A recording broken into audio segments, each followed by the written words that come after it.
ধর্মনগরের দিগলবাগ ঘটনার মূল অভিযুক্ত সৌভিক নাথকে গ্রেফতার করেছে পুলিশ। অবশ্য জানিয়ে রাখি যে এই ঘটনায় ধর্মনগরের দিগলবাগ এলাকায় সংঘটিত মর্মান্তিক সড়ক দুর্ঘটনার মূল অভিযুক্ত সৌভিক নাথ, বয়স ৩৫ বছর, বাবা চিত্তরঞ্জন নাথ, তাকে গতকাল পুলিশ আটক করেছে এবং এরই মধ্যে তার বিরুদ্ধে আইনানুগ ব্যবস্থা গ্রহণ করা হয়েছে। কি রয়েছে বিস্তারিত, আইনজীবীর বক্তব্য কি শুনুন।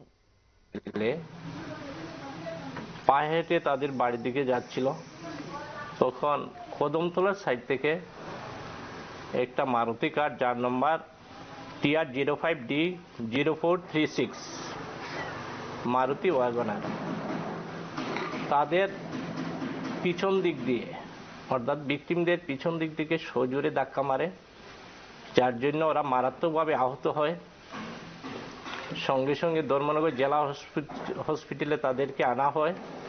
সেখান থেকে উন্নত চিকিৎসার জন্য শিলচরে রেফার করা হয়। সেখানে চিকিৎসারত অবস্থায় 10 বছরের ছেলে, নামটা কি জানি আসলো,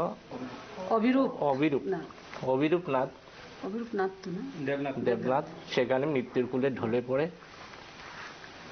পরের দিনই ওর মা ধর্মনগর পুলিশ স্টেশনে কমপ্লেন করেন। পরবর্তী সময়ে কমপ্লেনটা রেজিস্টার্ড হয় under section 281 2125B of BNS এবং 184 এবং 187 ধারায় এমবি অ্যাক্টের।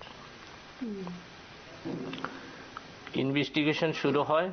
পরবর্তী সময় ইনভেস্টিগেশনে 106 সাবসেকশন 1 এর বিষয়বস্তু আসে, এভিডেন্সে আসে, যার জন্য police IO of the case add করার জন্য মাননীয় আদালতে প্রেয়ার দেন এবং এই সেকশনটিও অ্যাড হয়।